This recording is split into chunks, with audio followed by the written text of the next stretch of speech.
생명의 샘가에서는 요한복음을 묵상합니다. 오늘은 24번째 주제로 요한복음 5장 24절에서 29절까지 아들을 믿는 자에게 주시는 영생이라는 주제입니다. 하나님과 동등하심을 선언하신 예수님께서는 누구든지 나의 말을 듣고 믿는 자는 생명의 부활에 참여할 것이며 그렇지 않는 자는 심판의 부활에 처해질 것이라고 말씀을 하셨습니다. 먼저 24절은 내 말을 듣고 또 나 보내신 이를 믿는 자는 이라는 내용입니다. 진실로 진실로 너에게 이르노니, 진실로라는 말을 2번씩이나 반복한 것은 당시 유대인들로서는 받아들이기 어려운 신비로운 말씀이기 때문이죠. 또 내 말을 듣고에서 들음은 듣고 행하다라는 단어 쇠마입니다. 단순하게 청취하는 것만이 아니라 들은 바를 이해하고 이를 실천에 옮긴다는 의미죠. 또한 나 보내신 이를 믿는 자에서 믿음은 구원에 매우 중요한 요소입니다. 이 믿음은 아버지 하나님과 아들 예수에 대한 믿음으로 예수께서 하나님이심을 인정하는 믿음이죠.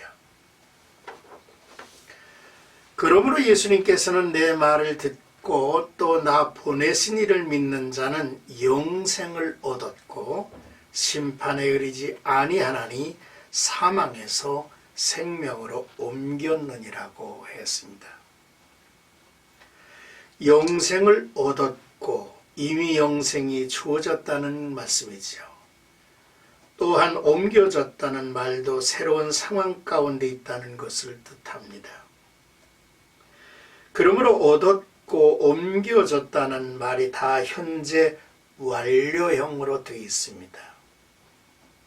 듣고 믿음을 가진 순간에 주어지는 놀라운 축복을 말씀하고 있죠. 그러므로 심판을 받지 않으면 하나님의 아들 예수께서 이미 심판을 받으셔서 우리의 모든 죄와 허물을 속량하셨기 때문이죠. 25절에서 29절까지는 하나님의 아들의 음성을 들을 때가 오나니라는 내용입니다. 진실로 진실로 너에게 이르노니라고 여기서도 말씀을 하는데 2번씩이나 진실로를 반복하는 것은 이곳에서도 말씀하시는 내용을 역시 이 유대인들이 받아들이기가 어려운 말씀이기 때문입니다. 먼저 예수님은 죽은 자들이 하나님의 아들이신 자신의 음성을 들을 때가 온다고 했습니다. 이는 아들에 의해서 복음의 진리를 들을 때를 말하죠. 이때에 그의 음성을 듣는 자는 살아난다고 했습니다. 성경에서 죽음을 3가지로 분류하죠. 육체적인 죽음, 그리고 죄로 말미암아 하나님과 단절이 된 영적 죽음, 그리고 영원한 죽음을 둘째 사망이라고 하는 영원한 죽음을 말하고 있습니다. 25절에서 죽은 자들은 영적으로 죽은 자들을 의미합니다.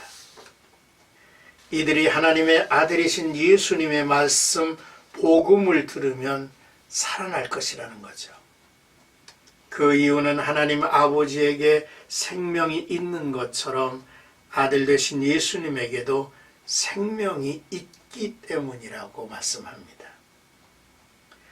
이 단락은 앞서 21절에 아버지께서 죽은 자들을 일으켜 살리신 같이 아들도 자기가 원하는 자를 살리시느니라는 말씀을 확증하기도 하죠.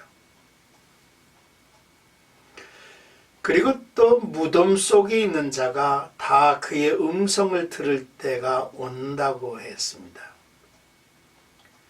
예수님은 자신에게 심판의 권한이 있다고 했죠. 그 말씀하신 것들이 너무 놀라운 것이므로 이를 놀랍게 여기지 말라고 친히 당부까지 하십니다. 무덤 속에 있는 자가 다 그의 음성을 들을 때가 온다.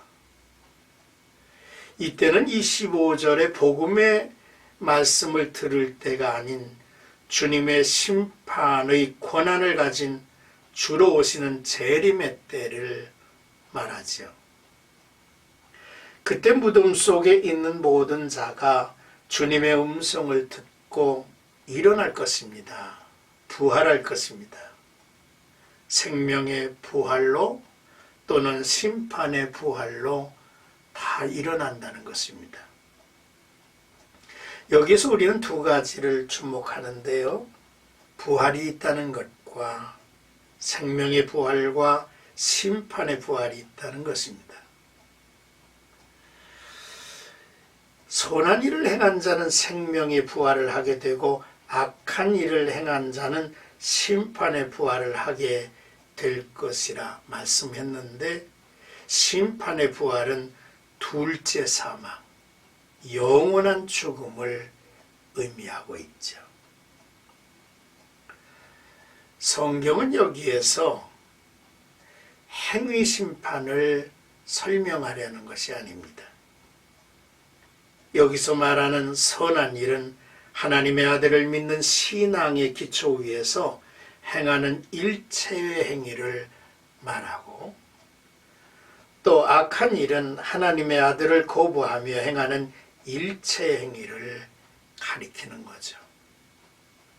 자, 오늘의 말씀을 정리해 보면, 하늘 아버지께서는 그의 아들 되신 예수 그리스도에게 부활, 생명, 그리고 심판의 권세를 위임하셨습니다. 그러므로 아버지와 아들이 동등한 역할을 할 것이며 또한 영광을 받으실 것이라는 사실이죠.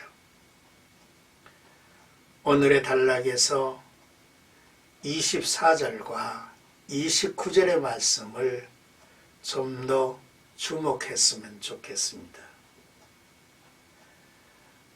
내가 진실로 진실로 너희에게 이르노니 내 말을 듣고 또 나 보내신 이를 믿는 자는 영생을 얻었고 심판에 이르지 아니하나니 사망에서 생명으로 옮겼느니라 했습니다. 얼마나 우리에게 확신을 안겨주는 말씀입니까? 예수님을 영접합니다. 예수님을 영접하고 믿는 자가 되었습니다. 그러면 분명히 하나님의 자녀의 권세가 주어지고 그에게는 영생을 얻었고 심판에 이르지 아니하나니 사망에서 생명으로 옮겨졌다라고 선언을 하고 있기 때문이죠. 또한 우리는 29절의 말씀을 주목합니다. 무덤 속에 있는 자들이 다 그의 음성을 들을 때가 오는데 선한 일을 행한 자는 생명의 부활로, 악한 일을 행한 자는 심판의 부활로 나온다는 말씀이죠. 성도들은 이미 영생을 얻은 자들입니다. 성도들은 재림의 주님 앞에서 생명의 부활로 설 것입니다. 그러므로 우리는 하루하루의 삶을 통해서 나는 진실한 부활 신앙을 가지고 있는 자인지, 그리고 부활 신앙에 합당한 생활을 하고 있는지를 늘 점검해 보는 지혜가 있어야만 하겠습니다. 오늘도 구원을 받은 확신을 가지고 또 우리가 이 땅에 뿐만이 아니라 영원한 생명, 영원한 하늘나라를 우리가 얻고 그 나라를 바라며 사는 아름다운 성도들이 되어서 비록 우리가 이 땅에 발을 붙이고 살지만은 우리의 시민권은 하늘나라에 있다라고 외치면서 사는 나와 여러분들이 되기를 주님의 이름으로